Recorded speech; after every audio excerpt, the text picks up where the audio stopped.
Oke, selamat malam semuanya. Ya, ini After edisi 9 Juli 2023. Seperti biasa, malam ini kita akan berikan update market IHSG dan saham-saham yang sudah masuk di kolom komentar. Ide-ide dari Bapak Ibu semua di After edisi terakhir, edisi berapa ini ya? Edisi 6 Juli ya. 6 Juli 2023. Kita akan bahas satu persatu sesuai dengan permintaan. Oke. Kita langsung mulai saja agar durasi tidak terlalu panjang. Seperti biasa ya, hari Minggu ya, Bapak Ibu mungkin sudah baca bagaimana stock call minggu ini ya, bahwa di sini masih sama dengan pembahasan di edisi stock call 2 Juli bahwa IHSG ini saat ini sedang konsolidasi di dalam tren turun yang kita berikan warna merah nih, tren lainnya. Nah, ini adalah tren turun yang sedang berjalan saat ini. Kemudian IHSG saat ini sedang berada di area konsolidasi di rentang 6.800 dengan support 6.600 ya, cukup lebar. Dan minggu kemarin sempat naik ke 6.730, di atasnya sedikit, namun penutupannya kembali di bawah, turun di 6.716, mengkonfirmasi bahwa level tersebut adalah resist ya. Jadi sesuai dengan stock call ini, potensi IHSG untuk minggu ini masih ada peluang untuk IHSG rebound setidaknya sampai dengan minggu ini dengan target resist kedua, yaitu di 6.800-an. Namun ya kita harus tahu ini pullback ya, belum reversal, belum ya, kita belum bilang ini reversal. Jadi kita akan lihat nanti prosesnya di 6.800-an apakah bisa breakdown dari downtrend, breakout dari downtrend line atau tidak. Baik, kita lanjut ke pembahasan saham. Oh ya, sebelum lanjut ke ini ada saham ya, jangan sampai member PTR yang baru-baru tidak ikut seperti sebelum-sebelumnya. Ya, stock call ini diberikan di sore. Jadi kalau Anda memang berminat, Anda yakin dengan rekomendasi kami, ya silakan diantrikan sejak hari ini atau besok pagi ya, paling lambat ya. Kalau Anda nunggu besok pas market buka ya terbang sahamnya ya. Anda lihat track record stock call dalam 8 atau 10 edisi terakhir, tidak ada yang menunggu atau memberikan kesempatan dengan leluasa untuk Anda santai-santai gitu ya. Jadi memang kalau Anda minat ya beli, diantrikan. Kalau tidak berminat, kalau tidak yakin, jangan ikutan gitu ya. Ini stock call edisi minggu ini. Minggu lalu berdikari BDKR naik langsung di hari yang sama. Jadi ya kalau Anda mau silahkan, kalau nggak mau nggak usah gitu ya. Jadi seperti itu, silahkan dilihat analisanya. Ada analisanya, Anda member PTR bisa langsung klik ini ya. Bagi Anda yang belum, masih ada ini untuk promo member baru. Sisa member kita saat ini sisa 3 atau 4 ya. Jadi silakan sampai dengan malam ini tanggal 9 Juli, berarti nanti jam 12 malam ya, untuk member terakhir yang akan diproses menggunakan promo dengan voucher 200.000 untuk pakai 3 bulan ya. Oke, kita lanjut ke pembahasan saham yang pertama. Yang pertama, perkiraan MPXL bakal hit TP2 kayak rekomen PTR lainnya nggak ya Pak? Punya 15 PV nih, lumayan kalau hit bisa perpanjang 12 bulan PTR. Kita lihat MPXL, kita kemarin beli di tanggal 7 hari Jumat ya. Kita beli di 124-126, targetnya sudah tercapai untuk TP1 dan TP2 nya ini cukup tinggi. Di berapa ini ya? 150 ya ini ya. 100 berapa ini? Saya cek dulu ya, karena tidak jelas screenshotnya. 160 ya. Ini adalah TP2 dan saat ini MPXL penutupan terakhir sedikit naik ya, sudah mulai langsung naik ya, kemarin tidak langsung naik ya, jadi ada prosesnya gitu ya. Nah sekarang ini tepat di TP2 kita di 132 ya, sempat naik kemarin setelah kita beli, sempat naik di 138 dan harusnya ya banyak yang sudah take profit ya. Kemudian untuk TP kedua saya rasa karena ini masih naik ya, masih dalam proses ke sana ya, masih sesuai. Dan kelihatannya terdekat dia akan naik dulu 142 untuk jangka pendek. Swingnya ini nanti butuh proses untuk 150 atau 160 itu. Namun ya ini saham ini baru juga, kalau dia bisa break dari 130-an ini kemungkinan besar TP2 itu mudah untuk dicapai, bahkan bisa kembali ke shadow ini ya di 190 atau 200 ya. Jadi ini salah satu yang bagus ditradingkan di hari terakhir kemarin ya, di hari terakhir. Dan saat ini PTR sudah plus hampir 2% lagi ya, jadi kemungkinan bulan ini. Semoga harapan saya mau keluar kota nih. Oh ya, ini Yeftok edisi terakhir untuk seminggu ke depan saya libur ya, karena saya harus pulang ke desa, adik saya menikah, jadi mungkin tidak ada Yeftok dalam waktu seminggu ke depan. Jadi ini Yeftok terakhir. Nanti kita akan kabari kalau kita bisa. Yang jelas Anda subscribe aja channelnya, nanti kalau ada video ataupun apapun informasi pasti akan dipublish.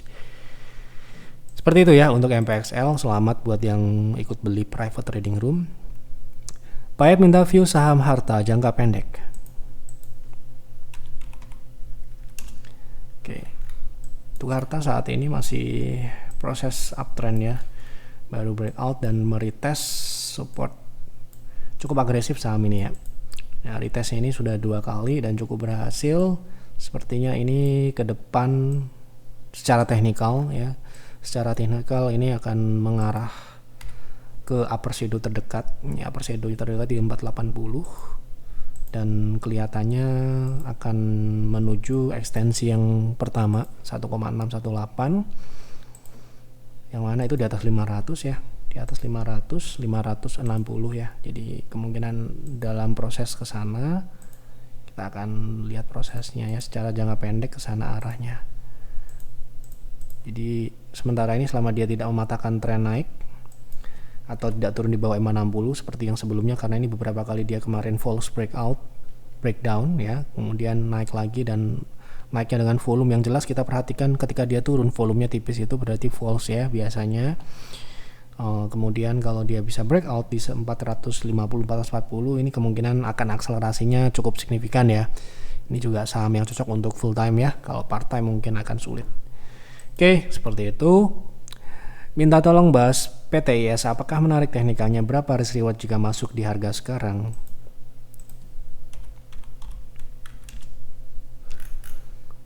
Oke, untuk dari teknikalnya sepertinya bagus ya, karena dia mulai uptrend down rounding sepertinya, dan akan menuju ekstensi yang pertama juga ya. Ini kan beberapa kali dia menguji dan ini membentuk high low cukup tinggi di 570. Kemungkinan ini adalah indikasi potensi ke 925. Jadi kita bisa hitung risk rewardnya ke sana ya. Nah, risk rewardnya, risknya dulu ya, ini ke 580 itu 10%, itu risknya. Anda bisa batasi sesuai dengan profil Anda juga, kalau teknikalnya segitu. Kemudian untuk potensi upside ke ekstensi yang pertama itu 44%, menarik ya, tapi saya nggak tahu ini liquid atau enggak.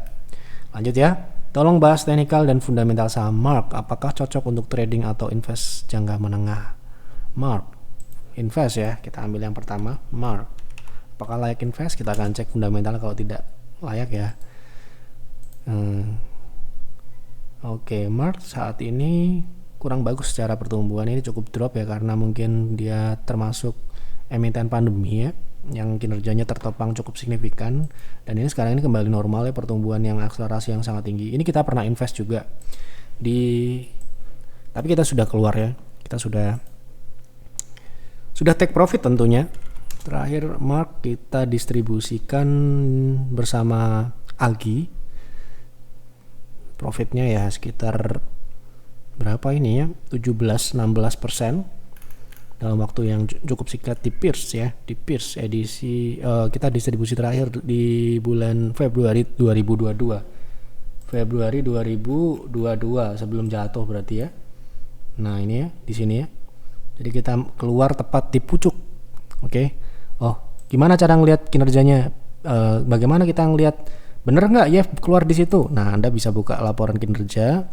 Tentunya semuanya pasti akan ada di track record kami, karena track record kami selalu dilaporkan setiap bulan, baik itu yang profit ataupun yang loss. Nah, cek laporan kinerja gitu ya. Artinya apa? Mark ini secara fundamental sebelumnya layak invest, dan kenapa kok Pierce jualan tepat di pucuk? Karena secara target sepertinya sesuai dengan target ya. Sesuai dengan target 2022 bulan Februari. Kita distribusi mulai Januari ya. Nah ini ya. Jadi Pierce ini jangan diremehkan ya. Pierce ini walaupun rekomendasi saham syariah, tapi kinerjanya luar biasa ya. Sampai dengan saat ini floating profitnya cukup besar, mengalahkan peer ya. Ini kita take profit ya, mark ini 1090 1080. Pucuknya di 1300-an sih ya. Tapi ada beberapa yang kita jual di atas tapi di kinerja Januari ya. Kita lihat yang terakhir dulu ini ya. Nah, kita lihat target saat ini ya, saham ini kan kinerjanya kurang bagus. Jadi kurang bagusnya itu bukan karena perusahaan ini jelek, bukan, tetapi karena demand terhadap bisnisnya itu mengalami normalisasi setelah abnormal. Jadi kita memang melihat emiten ini waktu kita invest pertama kali di Pierce. Ini sebagai contoh Agustus 2021 ya. Ini ya, kita invest di Stockpicks edisi nih. Nah, waktu itu 2020 ini terjadi lonjakan yang signifikan ya, dan harga sahamnya waktu itu memang sudah mulai uptrend ya. Kita invest waktu itu di harga 900-800an gitu ya. Nah, dan kita memasang targetnya memang di 1200 sampai dengan di sini 1300 ya. Jadi kalau kita lihat dari 1300 ini sudah achieve. Nah, ke sana apakah bisa ke sana lagi? Sepertinya dengan kinerja saat ini akan agak sulit ya, karena ternyata growth-nya itu hanya tertopang ketika pandemi aja dan tidak berlanjut. Artinya dia kembali ke tahun sebelum pandemi ya, mana kita lihat di sini revenue-nya itu berkisar di 300 atau ya 300-an ya, ini stabil di angka 300 ya. 2018 2019 itu stabil di angka itu, dan kemungkinan ya ini kalau kita lihat di kuartal 1 dengan penurunan 64%, itu kemungkinan akan kembali ke sana ya, ke angka-angka itu. Kalau misalkan ini kita kalikan 4 gitu ya, ya angkanya berkisar di 300 sampai dengan 400, artinya lebih rendah dari 2022 juga. 2022 kan 800, jadi kalau kita asumsikan ini perhitungan normal, berarti dia akan kembali ke angka 300 atau 400, itu berarti bisa turun ya, benar tadi 60 atau 50%-an gitu ya. Artinya sekarang ini bukan saat yang tepat untuk masuk di saham ini meskipun sahamnya turun ya. Tapi untuk trading mungkin bisa, kalau Anda mau trading di 760, untuk TP-nya 800, itu cocoknya lebih ke trading ya, seperti itu. Oke, kita lanjut. Energi dong Pak, apa? Ya, nggak jelas, kita nggak akan bahas ya. Malam Pak, tolong bahas analisa teknikal fundamental United Tractor untuk investasi. Berarti teknikalnya jangka panjang. Kalau hampir sama dengan emiten-emiten namanya pertambangan ya, kita akan bilang ya saat ini udah terlambat ya, panennya sudah lewat ya.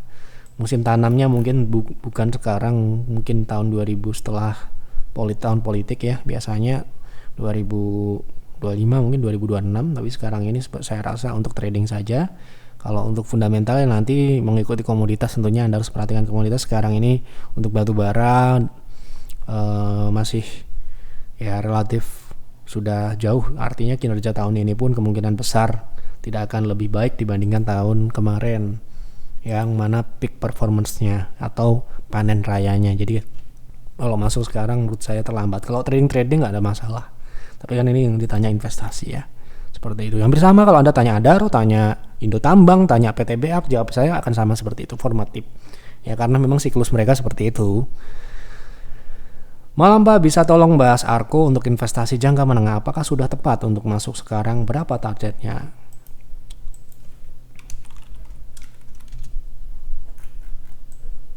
Untuk Arko fundamental kita cek dulu ya. Fundamental seperti biasa nih cukup bagus. Kalau kita lihat dari pertumbuhannya kuartal 1, untuk ini saham relatif baru ya, tapi kalau kita lihat dari 2021 dia tumbuhnya cukup bagus dari atas sampai bawah ya. Kemudian secara profitabilitas mungkin ini sektor dengan kencana energi mungkin lebih baik ya tentunya.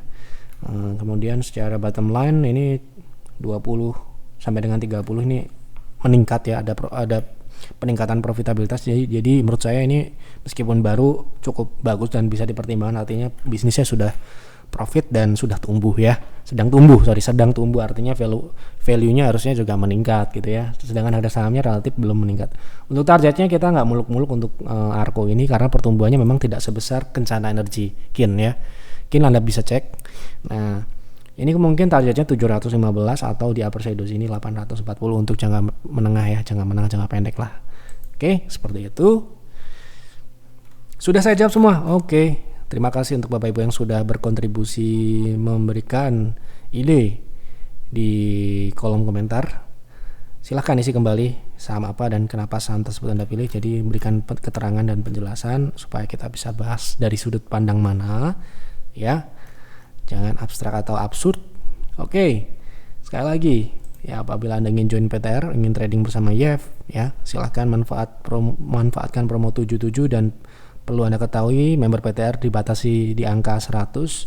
Kalau Anda cek di sini, member kita terakhir di 96, jadi sisa 4 lagi atau 4 atau 5 lagi yang bisa masuk di PTR. Setelah itu harus waiting list, dan waiting listnya saya nggak tahu sampai kapan, karena banyak kan member kita memang perpanjangnya 12 bulan, ada yang 6+2 dan sebagainya. Jadi silahkan Anda hubungi admin apabila Anda ingin join untuk mengamankan kuota private trading room. Yang masih ada peer dan peers masih banyak ya kalau Anda investasi, tapi kan nggak mungkin kan Anda trader mau join peer dan peers, nggak akan cocok dan nggak akan bisa membuat Anda puas gitu ya.